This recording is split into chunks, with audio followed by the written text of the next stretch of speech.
Hi, everybody. We're going to get started here in just a few minutes. Give everybody time to get logged on here.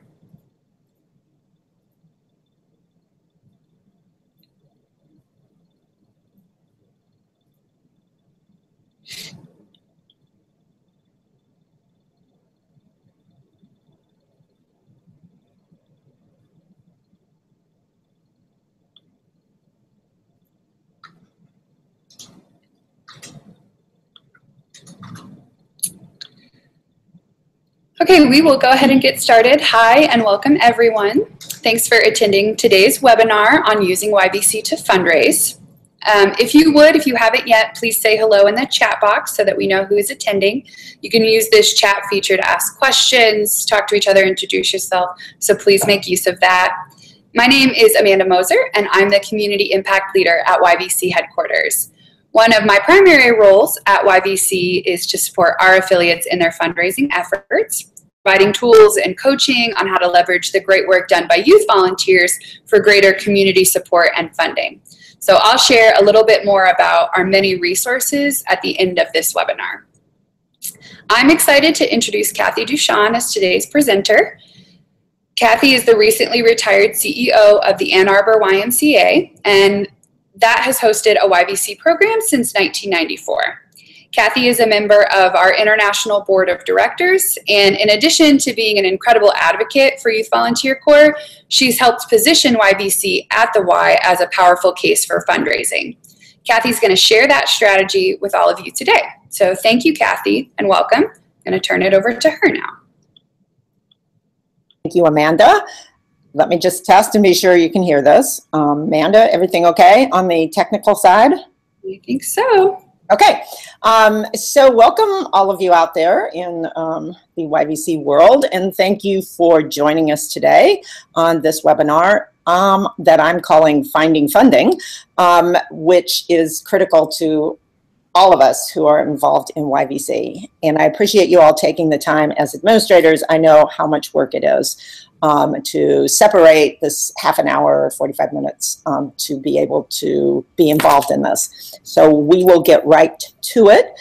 I know that, and this is all of us, some of you might be able to find yourself in there, that finding funding is something that we are doing on a constant basis. There's never enough funding for programs like this, so you recognize some of these strategies that we've all used. In fact, in many cases, we use a combination of those to try to find the funds to keep our YVC going or to grow our YVC and to do other special activities. Today, I want to focus on a couple of areas. So, as Amanda said, we're going to talk about leveraging, well, that should say YVC, sorry, to promote giving. And so YVC is a program that I believe is a very critical program that we can use to entice donors. And to do that, one of the most important ways of doing it is asking for gifts. So on the previous slide, you saw special events, foundation grants, United Way, but what about asking? Because to me, that's the most significant way of acquiring resources for our YVC. Secondly, connecting to those who support the case. And so we're going to talk about who those people might be. Effective ways to generate revenue for YVC will be sort of our third topic, and then finally we'll wrap up with Amanda talking a little bit about resources that are available to YVC programs. So I'd like to ask all of you out there to raise your hand if you like to raise money. So put your hands up if you like to raise money. I'm guessing not a lot of hands up out there because it's not everybody's favorite job. I bet David's hand is up though, and my hand is up, and maybe there's a couple of others of you who are also putting your hands up that you like to raise money. But most of us find it something that is intimidating or or we don't get excited about, there's two reasons that we want to raise money. And let me just say that the money is an important one. But the second reason is the message. And so part of what I want to talk to you about today is why we can use the message to be able to generate more funds for YVC. And that all starts with storytelling. So I'm going to tell you a story. I'm going to tell you a YVC story. And when I'm finished, then we'll talk a little bit about how a storytelling relates to raising money. I'm going to tell you about a young man who was in YVC, still is, but when he first started in YVC several years ago, was very reluctant to do a particular project. And that was a project that involved digging in the dirt. Actually, it was a gardening project. He was encouraged by the team leader to go along with it. He wasn't particularly interested in it, but he did. He went along. He started to get into the harvesting of these vegetables at this farm, and I think they picked carrots and radishes and whatever the early spring vegetables were.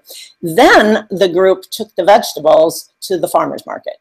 And the group participated as the volunteers who were selling the vegetables in a challenged neighborhood that doesn't have a lot of fresh vegetables available, doesn't even have a supermarket, and was able to experience kind of the end product of these vegetables.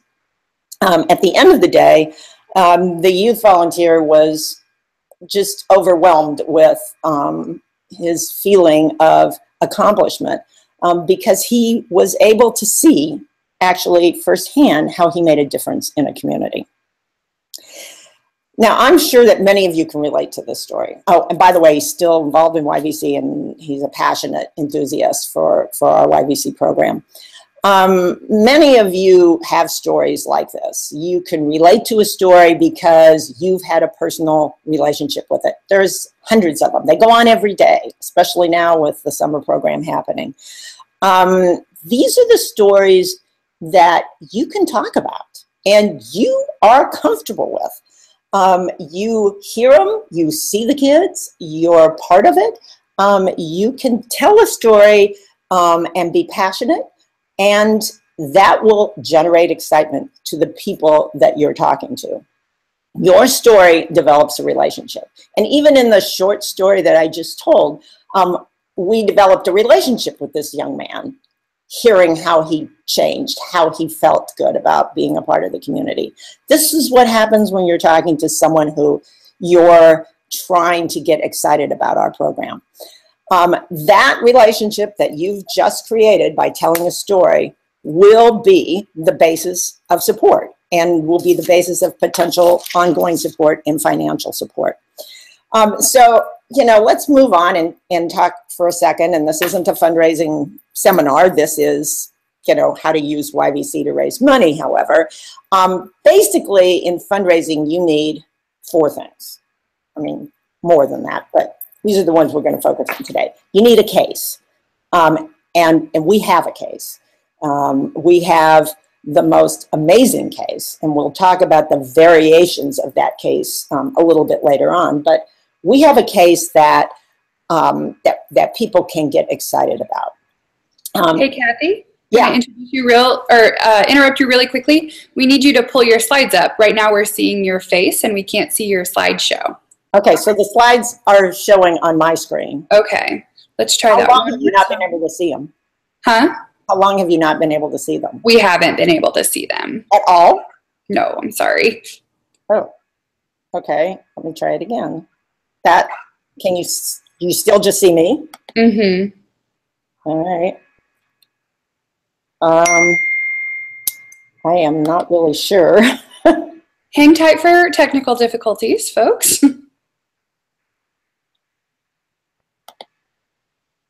So you still can't? Mm-mm. Wow, that's a bummer. Let's see.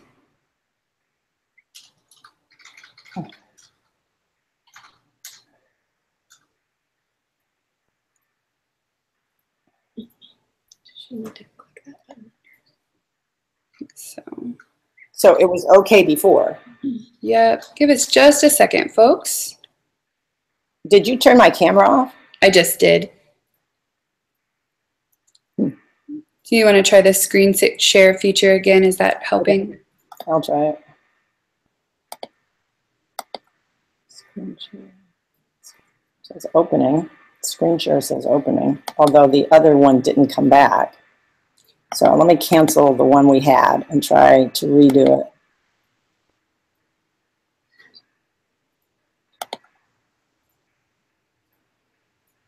There we go. Okay. Is that it? Can you see it? We sure can. And can you see the full screen? Yes, we can. Thanks, Kathy. Okay. All right. So, sorry, guys. The other slides were really great, so we'll just have to move on. All right. Are we still okay, Amanda? Yes, we can see the slides now. Okay.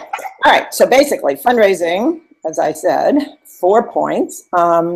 The case, which I talked about, prospects, who I consider anyone, but most likely those who have an interest in this type of program. And we'll get into prospects in some more detail. Materials, which we're going to cover, and an asker.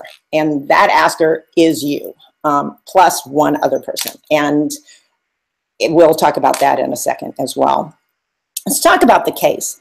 The case is the telling of the story. The case is also talking about the program benefits. Know the great work that you do. Know all of the benefits of that great work, from the involvement of volunteers to the support of a community.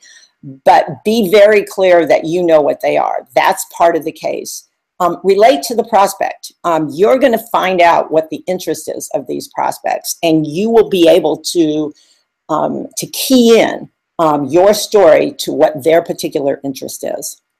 And then be specific. Ask for something very specific. Ask for X number of dollars to do X project. This is the most critical part of developing a case.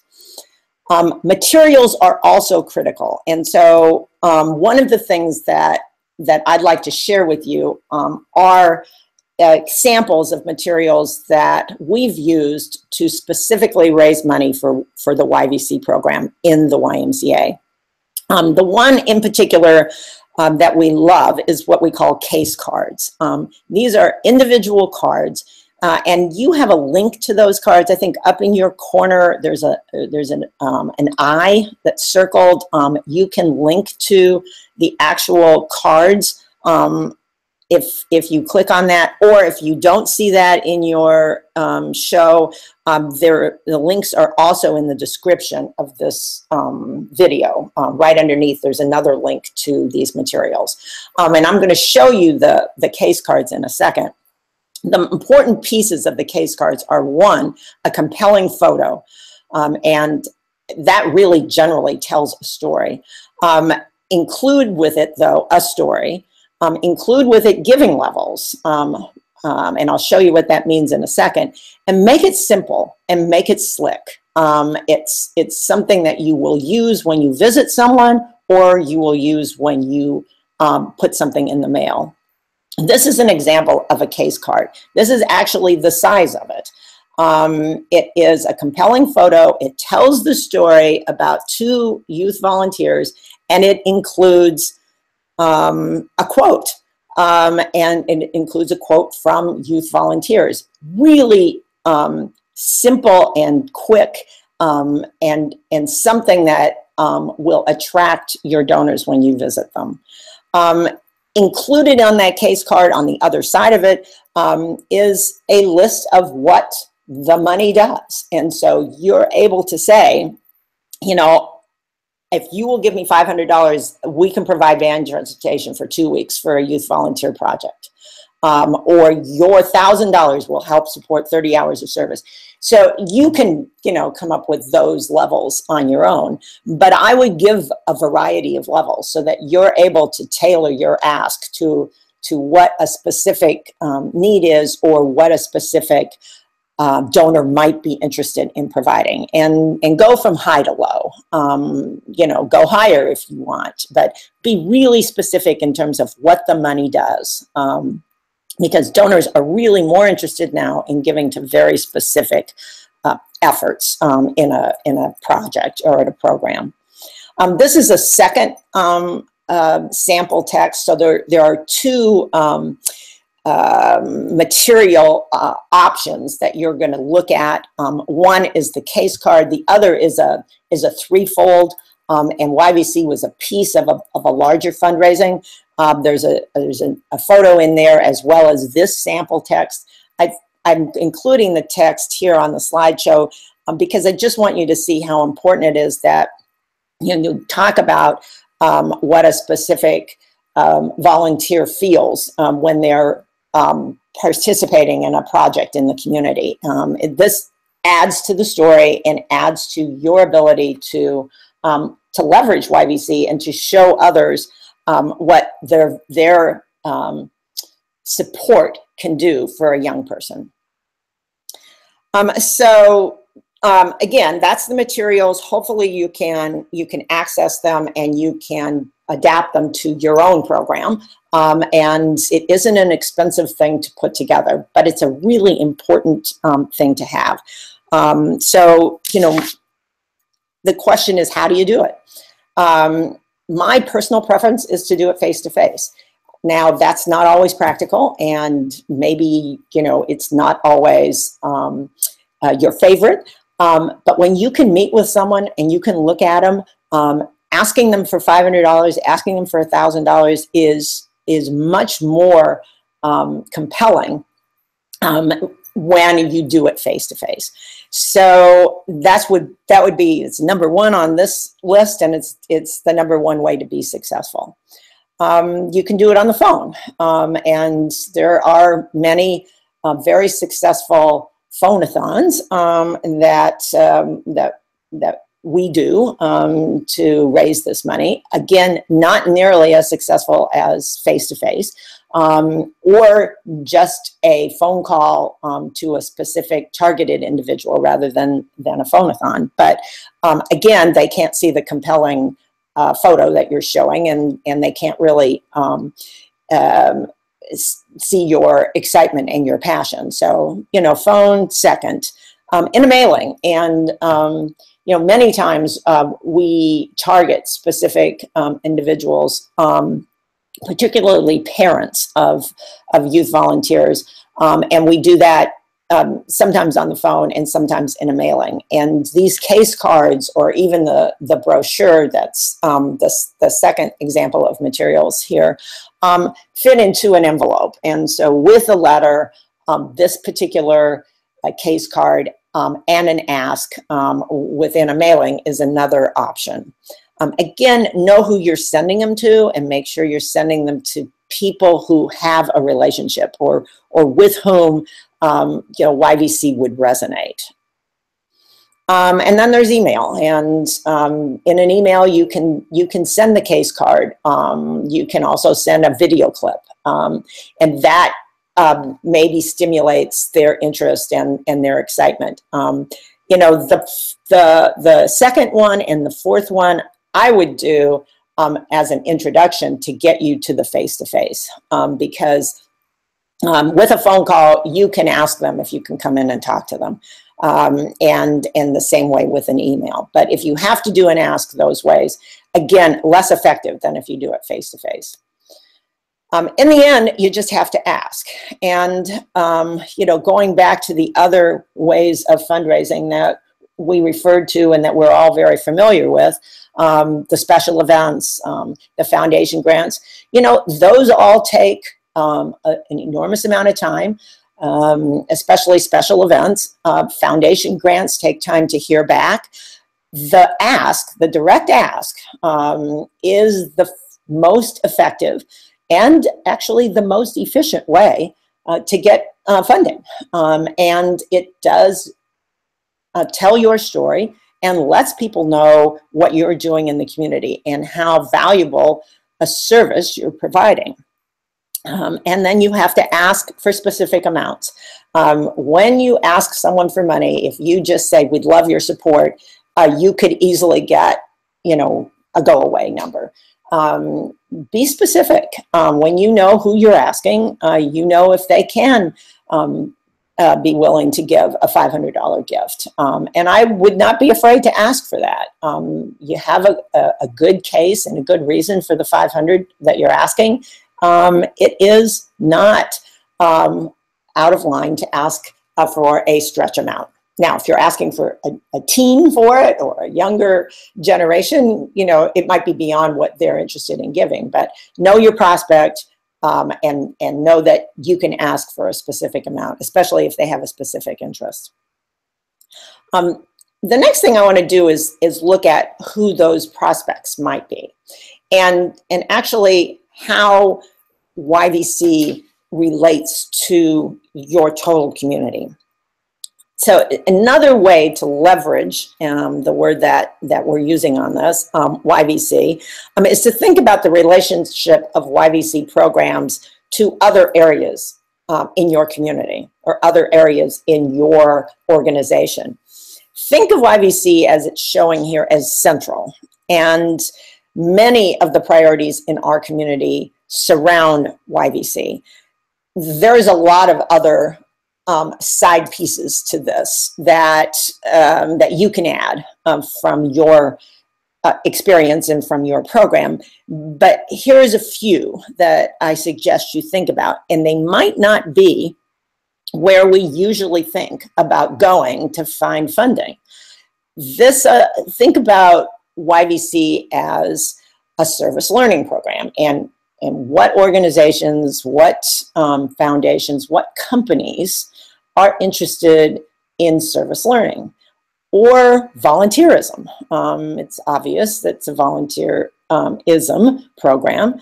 Job development. This is absolutely a job development program. And our youth volunteers are learning job skills in the various projects that they're involved with.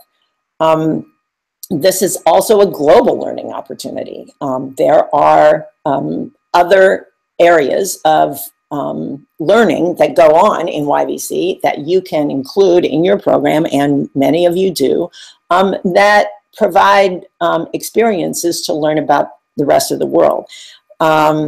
We accept diverse abilities, and this is one of the highlights of YVC, is that all kinds of abilities are open to participating as a volunteer in YVC. Again, I'm suggesting that you think about these to connect for funding in other parts of your community. Be creative when you think about it. In particular, what are the types of services that your youth volunteers are providing? I put construct under here, but it's really, I'm referring to construction. I think one of the favorite YVC projects is building, and we're always looking for more building projects. There's Habitat and there's other organizations that want volunteers to come in and help build. But think about, and this was something that recently has provided funding for YVC, but the construction industry is concerned about the future of recruiting young people into their profession. Through YVC, they can turn young people on to building and maybe find ways to encourage more young people to move into that direction. So what are the other services that we're providing in YVC? And, are there companies that want to expose young people to their particular areas and might be more willing to fund our programs?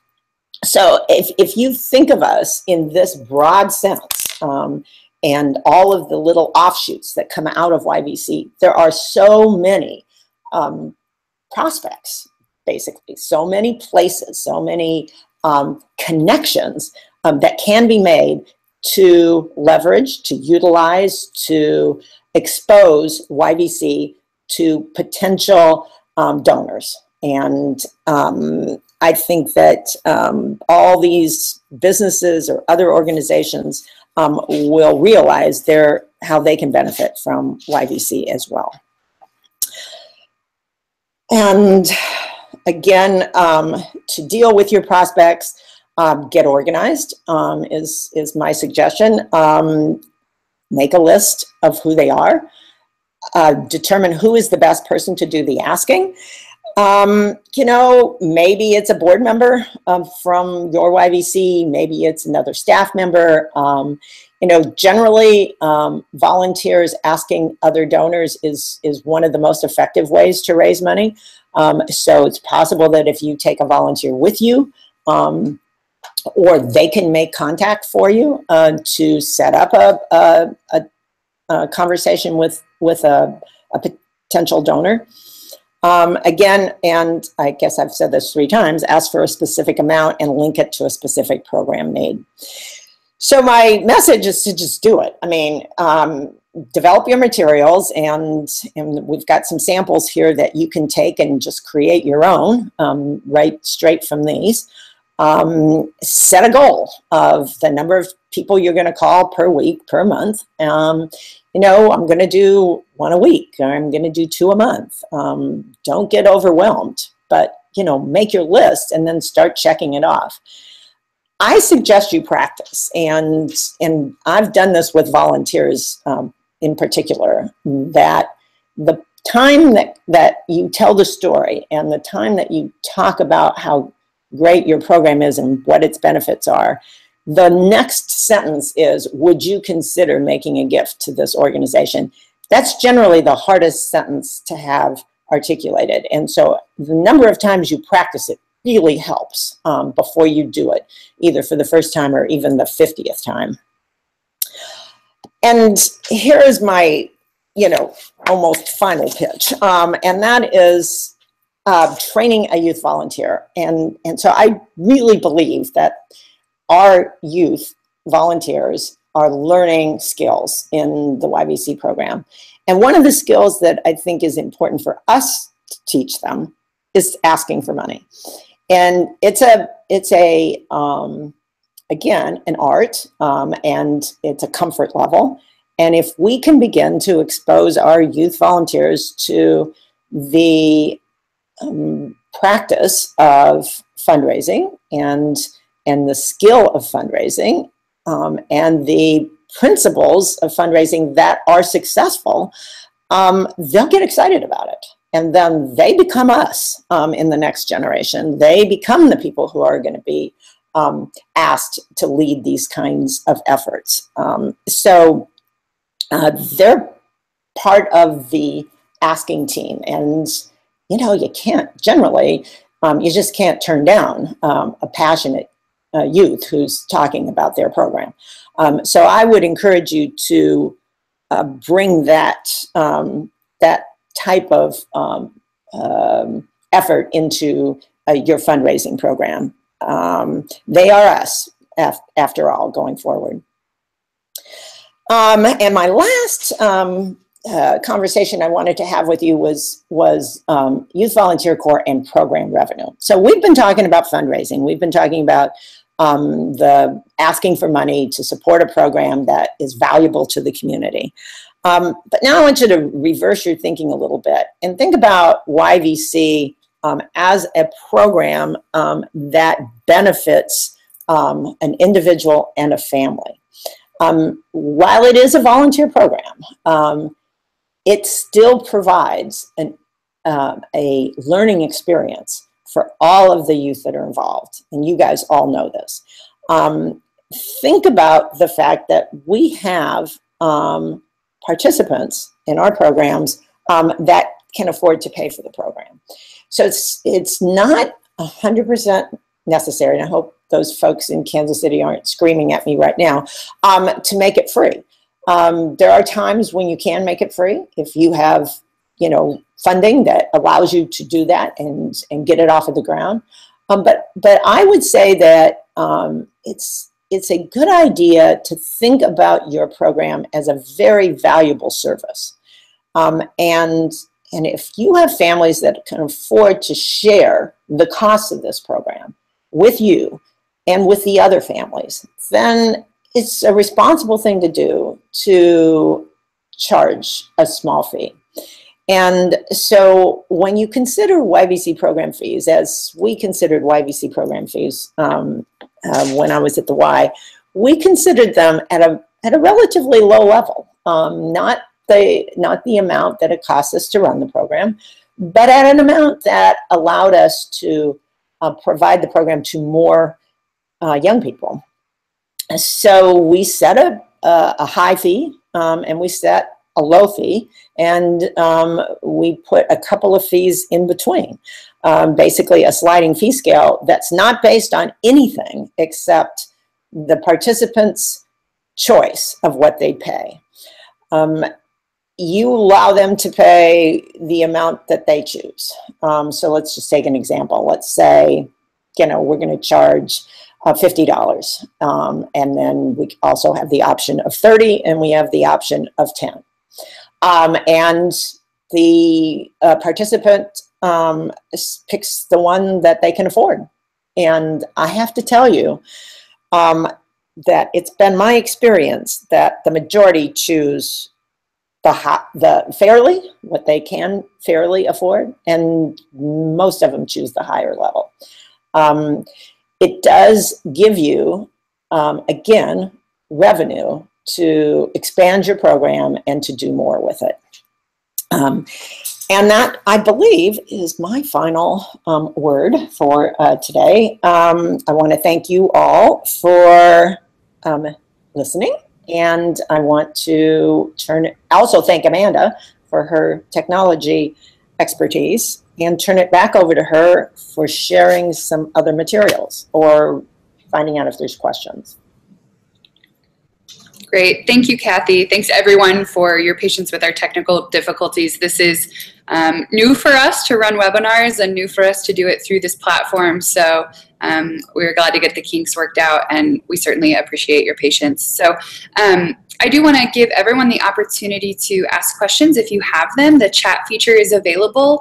If you have questions about revenue generation or case cards or how Cathi has told the story of YVC, please ask those. Now we'll give you a few moments to do that, and Cathi and I can kind of share them together.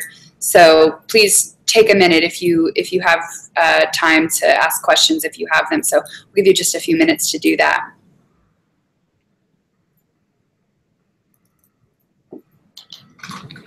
I'm going to share some of the resources that we have at YVCHQ. As you guys gather your thoughts, feel free to share them. I want to make you aware of some of what we do to support you as affiliates in your fundraising efforts specifically. The most common feedback we receive from our programs is that they need support when they do their fundraising, and we've worked really hard to be responsive to that need. So the first is our affiliate portal or our online resource library.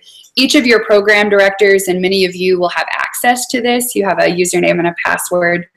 In addition to the training and the program planning materials, you'll find grant planning tools, templates, and sample appeal letters. As you probably know, YVC is currently conducting a network-wide evaluation, and each affiliate will be provided a report on their local program, and that will be full of great data that's specific to YVC you can use in your grants and your appeals. Right now, every 2 months, we send a fundraising newsletter that includes internal and external grant opportunities that your programs are eligible for, and also grant opportunities for youth volunteers themselves. We also include citations from literature research that you can pull directly and use really easily in your work. And finally, I am always available to support your work on applications and appeals. My background is in grant writing, and I have experience working on federal and research and programmatic grants, and I really want to help. I'm happy to review applications and provide feedback, help develop budgets, share findings from the literature. All you have to do is reach out and ask. We have a couple questions, and I want to share those so that Cathi and I can answer them. One of those is if the case cards will be available. These links will stay accessible to you, and the link that you use to access the webinar is where the recording will be as well. So you'll always be able to download those. I can get with Cathi to get you maybe more editable templates. We'll see if that's available, but we'll share that via email. Cathi, Greg Lynch has a question about what software was used to create those materials. Do you know that? Oh, wow. I'm not sure, but it was probably Adobe. Great. Yeah. Greg, I'll find out and let you know.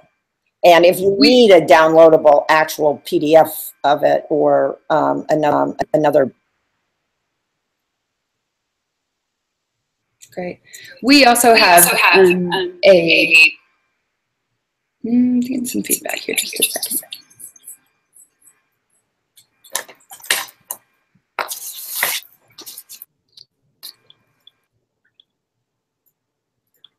We also have our marketing director here at YVC who is great for helping develop marketing materials and things like that. So feel free to reach out to one of us for support with that. Cathi, we have another great question from Cedar City, which is what role should the board play in helping fundraise? They have a really great program, but need some help motivating their board to support it. I think the board plays the most critical role in fundraising. And sometimes we let our boards off the hook by doing it ourselves. But from my perspective, a board member not only should give to the program, which is the #1 thing. So I would say, first of all, make sure all the board have make a contribution themselves. And then they should be the most passionate about asking others to support the same cause that they're supporting. In my opinion, if you're on a nonprofit board, you're on there because you love the program, you love the mission, and you love it so much that you're willing to support it financially at some level. When that happens, then it's really easy for you to ask other people. But if you haven't supported it yourself, then it's pretty tough for you to ask others. And maybe one of the most critical questions you ask when someone joins the board is, will you help us find support for our programs by fundraising? That's great, Cathi. Thank you.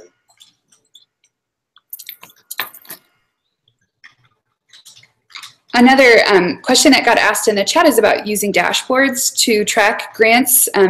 I would love it if you guys could chat about that kind of amongst each other in your chat to share resources. Cathi, we had another good question out of Terrace, British Columbia. It's a newer program, and they don't have a lot of stories because they don't have a lot of programming behind their or under their belts yet. And so they're wondering how to use stories from other organizations or from YVC as a whole. Should they tweak them so that they reflect Canada or American stories and things like that? So how do you recommend maybe using stories that aren't necessarily your own for new programs or otherwise? That's a really fun question. I think what you should do is one, consider what are your services going to look like. So if you're so new that you haven't done any volunteer projects for the community, do you have some thoughts on what those will be? Will they be working with a senior center? Will they be working with a food bank? Will they be working with an environmental organization? So give some thought to what is maybe going to be the menu of the service projects that you're going to provide when you do get really seriously up and running. And then find some youth volunteer corps that have done those, and they can share stories with you. There are, with the social media that we have with YVC, Facebook and Twitter, I think you could find a Youth Volunteer Corps affiliate anywhere that has done one of those types of service projects and can tell you a story. And then I'd be general about it, as I was in the conversation about a young person participated in a YVC program, and not necessarily be specifically saying it's your program. But be sure it is a service that is appropriate in your community. I mean, if you're going to do a service project to clean the river, if you don't have a river, then it's probably not the best one to use. So, try to find, I assume that the community organizations that you're going to partner with, or at least have a general idea of which organizations you're going to allow to partner with you to provide volunteer service, and just get some examples of those from other YVCs. That's great. Thanks, Cathi. It looks like that's the end of our questions. So I think this chat feature will continue to be live if you want to continue to chat with one another for a while. I know Cathi is very generous with her time, very willing to help support. So if you have questions, feel free to reach out to me, and I could pass them on to her as well. We are so grateful that you made time to do this, that you were patient with us during our technical difficulties. We really appreciate your support of YVC and your commitment to youth development through service. So we hope you have a great afternoon. Thank you all.